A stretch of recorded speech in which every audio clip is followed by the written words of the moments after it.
They mocked the old janitor's warning like it was background noise, laughed when he tried to stop them from cutting corners, never imagining the command would soon realize the rules they lived under were built by the same man pushing a mop. Keep listening, and which city are you listening from? And if you enjoy the story, please subscribe for more.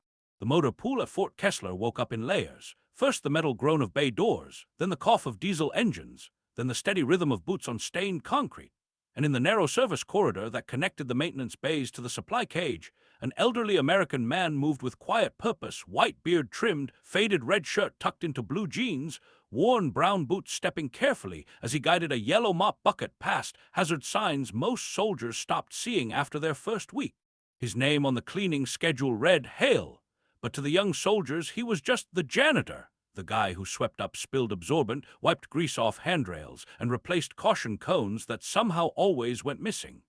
He didn't talk much, not because he couldn't, but because he'd learned long ago that the loudest people in a room usually weren't the ones who mattered. That morning, a group of junior soldiers rushed through the corridor, joking loudly, tossing gloves into a trash can they missed by inches, their energy sharp with impatience because they were behind schedule, and behind schedule always felt like someone else's fault. A dark slick of hydraulic fluid glimmered near a drain, fresh, thin, dangerous, and Hale noticed it instantly, because his eyes were trained to see what hurt people before it happened. "Hold up," he said calmly, voice low but clear. "That spot's slick. Don't cut across it." The lead soldier, a young specialist with a smirk that came too easily, didn't even slow down. "We're good," he said, stepping around it with a lazy hop like it was a joke. Another soldier laughed and called over his shoulder, "Thanks, safety officer," dripping sarcasm. Hale didn't react. He placed a bright yellow cone near the spill, exactly where boots would naturally cut the corner, then reached for absorbent powder. "You need to mark it and clean it," he said. "Someone goes down here, it's not just bruises, it's heads hitting concrete." The young specialist turned back, amused now like he'd been offered entertainment. "Listen to this guy," he said to his buddies. "Janitor-S giving a lecture." A couple of them chuckled. One said, "What's next? He's gonna teach us maintenance." Another added, "He's gonna teach us discipline." The word discipline hung in the air like a dare. Hale sprinkled absorbent, methodical, hands steady. "Discipline is cleaning your mess before it becomes someone else's injury," he replied. The specialist scoffed. "Discipline," he repeated. "Man, you mop floors." He stepped closer, voice louder, inviting an audience from inside the bay. "Who are you to tell soldiers what to do?" A few heads turned from the bay, drawn by the tone, drawn by the familiar smell of someone trying to look big. Hale straightened slowly, his posture too upright for a man whose job title was custodial. "I'm nobody," he said simply. "But the rules are there for a reason." The specialist laughed harder. "Rules," he said, pointing down the corridor where laminated sops were taped to the wall. "Those rules, you didn't write those." That was the moment Hale paused, just a fraction, like something old had tapped him on the shoulder, and then he answered in the same calm tone. "No," he said, "but I designed how they're enforced." The specialist's grin widened, delighted by what he thought was delusion. "Sure you did," he said, and with performative carelessness he nudged the caution cone aside with his boot, sliding it out of position. "Problem solved," he announced. Laughter scattered. Hale watched the cone roll, then looked back at the slick spot. He didn't argue. He walked over, picked up the cone, and placed it back exactly where it belonged, precise as a man setting a boundary. "Put it back where it was," he said, not louder, not angry, just curt. The specialist's smile turned sharp. "Or what?" he challenged. "You gonna report me? You gonna smoke me? You'll teach me discipline?" The corridor felt smaller all at once, as if the concrete walls had leaned in, because cruelty has a way of tightening spaces, and Hale's eyes met the specialist's without flinching. "Or someone gets hurt," he said softly, "and you'll spend the rest of your life wishing you de-listened to the guy with the mop." The specialist rolled his eyes, but the words landed on a few of the other soldiers, the ones who had seen enough close calls to recognize truth when it wasn't delivered with shouting. Before any of them could speak, an engine sound outside shifted, slower, official, and the heavy footfalls of senior leadership entered the motor pool bay. The laughter didn't stop immediately. It faded like a bad song being turned down, because the command sergeant major had stepped into the corridor, eyes already scanning for standards. And the first thing he saw was a young soldier kicking aside a caution cone while an old janitor calmly put it back, like the future was trying to disrespect the past in real time. The specialist didn't notice the command sergeant major at first. Arrogance rarely hears footsteps until they're right behind it. So he kept talking, kept feeding the moment like it was a fire he needed to keep burning to stay warm, and he gestured at Hale's bucket with a grin. "Look, man," he said, "I get it, you're trying to feel important, but you're not in the chain, you're a janitor, you don't tell us what's what." A couple of soldiers laughed out of habit, then stopped when they felt the air change again, colder now, heavier, like someone had shut a door on comfort. Hale stayed calm. He bent down and started spreading more absorbent over the slick, choosing safety over pride because pride didn't stop fractures and pride didn't wipe blood off concrete. "Just clean your spill," he said quietly. "That's it," the specialist snorted. "That's it," he repeated. "You're acting like this is life or death." He stepped closer, and one of his buddies, trying to impress him, pushed the cone aside again with his boot like it was a game. "There," the buddy said, "now it's not in the way." Hale looked at the displaced cone, then at the fluid, then at the boot standing too close. His voice stayed level. "Put it back," he said. The specialist's face tightened. "No," he said, childish defiance dressed up as confidence. "You put it back, that's your job." The moment was small, almost stupid, but it was the kind of small stupidity that kills people when it becomes a habit, and Hale's eyes narrowed slightly, not with anger, but with focus. "My job," he said, "is keeping this place from hurting you." The specialist laughed again, but the laughter sounded thinner now because more soldiers were watching, and behind them something else was watching too. Hale reached down and set the cone back with deliberate care, then took a rag from his bucket and wiped a handrail someone had smeared with grease. "You ever see someone slip in a motor pool?" he asked quietly, not waiting for an answer. "You ever see a head bounce?" The specialist scoffed, but one of the quieter soldiers shifted uncomfortably because he had. "Man, stop!" the specialist snapped. "You're doing too much." Hale nodded once. "Doing too much is why people stay alive," he replied. That sentence hit like a slap to the specialist's ego. "All right," he said, raising his voice for the corridor to hear. "Since you're so smart, teach us then. Teach us discipline. Teach us rules. Tell us what to do, janitor." The word janitor was thrown like a rock. Hale didn't throw one back. He simply looked at the soldiers, and for the briefest moment his calm felt like a rebuke because it was control in the face of disrespect, and control is what the army claims to value. "Don't run past hazards," Hale said. "Don't move safety markers for convenience. Don't mock warnings just because they come from someone you think is beneath you." He paused, then added softer, "And don't confuse rank with wisdom." The specialist's grin returned, meaner now. "Wisdom," he laughed. "Bro, you mop." He stepped forward and, just to prove he could, tapped Hale's bucket with his boot, sloshing dirty water onto the floor. A couple of soldiers inhaled sharply. Hale looked at the spill, then at the specialist.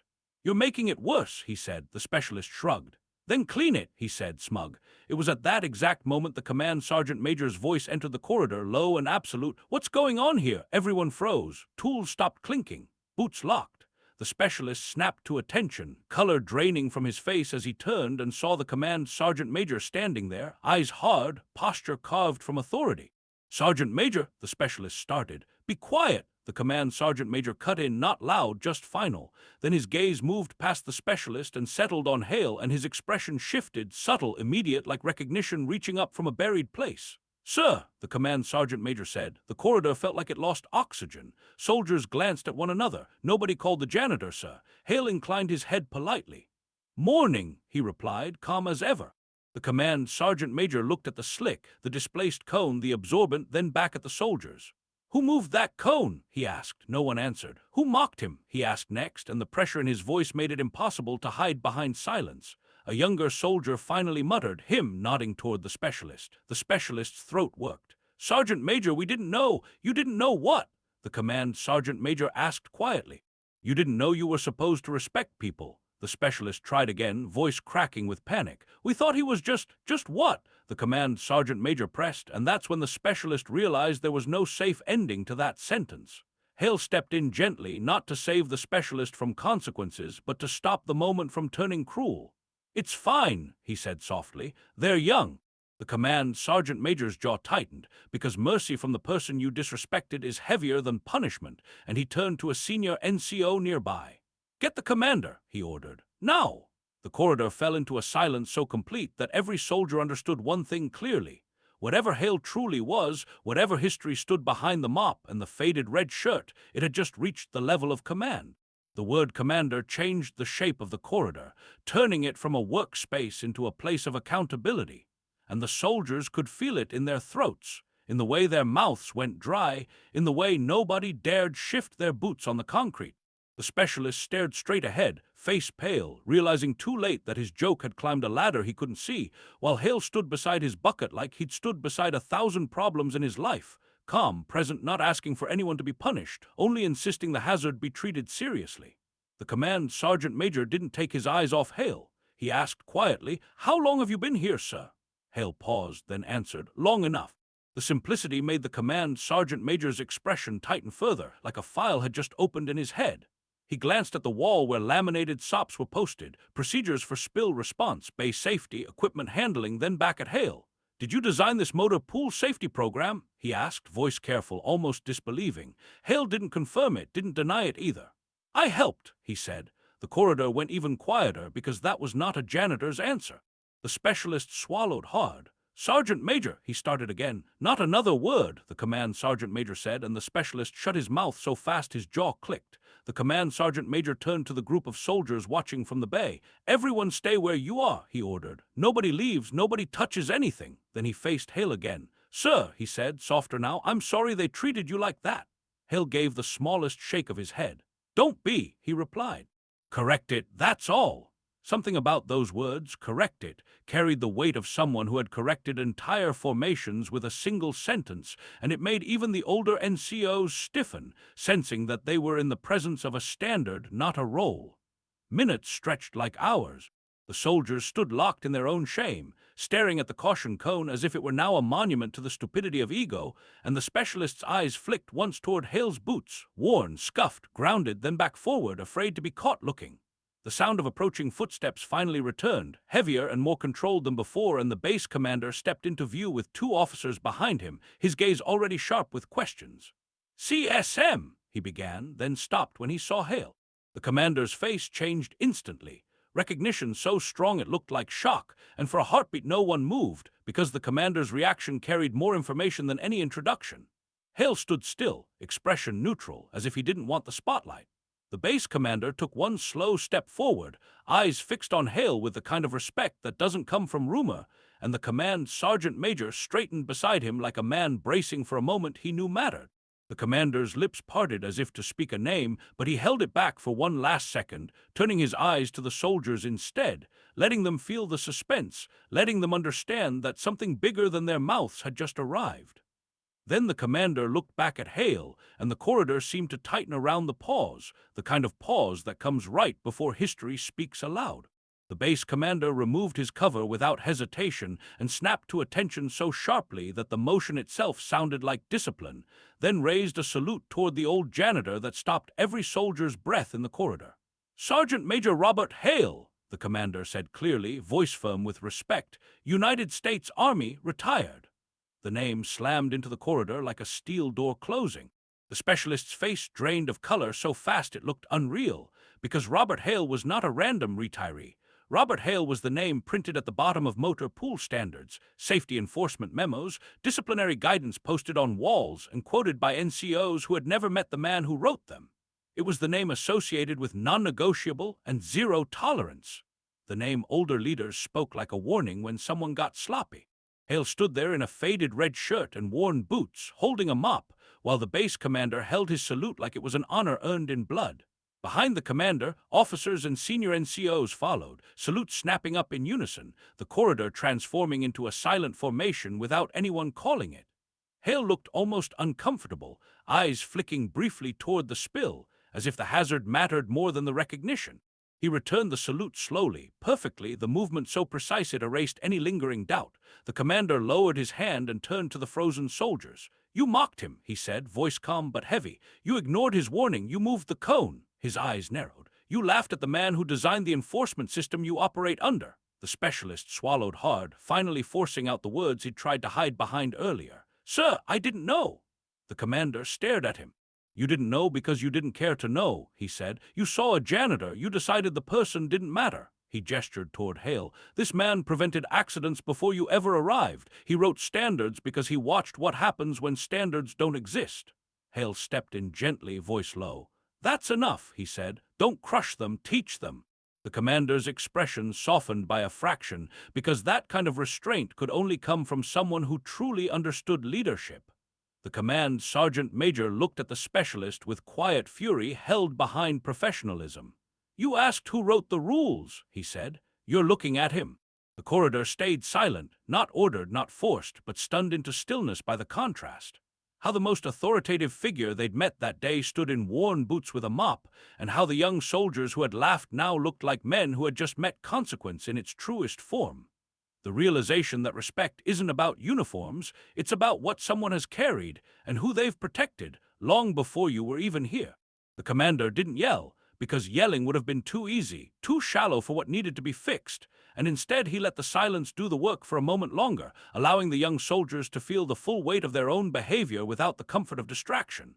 Then he spoke in a voice that carried authority without cruelty. "Step forward," he told the specialist, and the young soldier did, shoulders tight, eyes stinging, jaw clenched like he was trying not to fall apart in front of everyone. "Apologize," the commander said. The specialist faced Hale, voice shaky. "Sergeant Major Hale, I'm sorry," he said. "I mocked you, I disrespected you, I moved the cone, I made it worse." Hale studied him for a long beat, not enjoying the apology, not dismissing it either, just measuring whether the soldier was learning or just surviving. "Why did you do it?" Hale asked quietly. The question was simple, but it forced honesty. The specialist swallowed. "Because you looked like someone I didn't have to listen to," he admitted, shame cracking his voice. Hale nodded once. "That's the real hazard," he said softly. "Not the spill, that mindset." He gestured toward the slick on the floor. "This is easy to see, that is." He looked around the corridor at the other soldiers. "Rules don't exist to control you," he continued. "They exist because someone already paid for the mistake you're about to repeat." The commander watched the soldiers absorb the words, then nodded to the command sergeant major. "Correct it," he said. The command sergeant major immediately ordered the spill cleaned properly, absorbent applied, cone placed, area cordoned, logbook updated, and he made the specialist lead the process, not as humiliation, but as ownership, because ownership is where discipline actually begins. When it was done, Hale picked up his mop and started cleaning again like nothing extraordinary had happened, because his pride had never been tied to being recognized. It was tied to things being done right. The commander stepped closer to him and lowered his voice. "Sir," he said, "we're honored you're still here." Hale's faint smile carried more sadness than joy. "I'm here because soldiers still get hurt when people stop listening," he replied. "And because sometimes the only way to protect the next generation is to stand where they don't expect you and see what they do when they think nobody important is watching." The specialist heard that and looked down, understanding finally that the lesson wasn't about a mop or a cone. It was about character revealed in small moments. As the commander and senior leaders left, the corridor slowly returned to motion, but it didn't return to the same attitude. Soldiers walked wider around hazards, replaced cones without being told, cleaned spills they hadn't caused, and spoke quieter in the presence of the old janitor, not because they feared him, but because they finally understood him. And Hale, Sergeant Major Hale, kept mopping, steady and silent, having taught a room full of soldiers the most important truth of discipline. The standard isn't always the person at the front. Sometimes it's the man in the hallway quietly preventing you from becoming the reason new rules have to be written.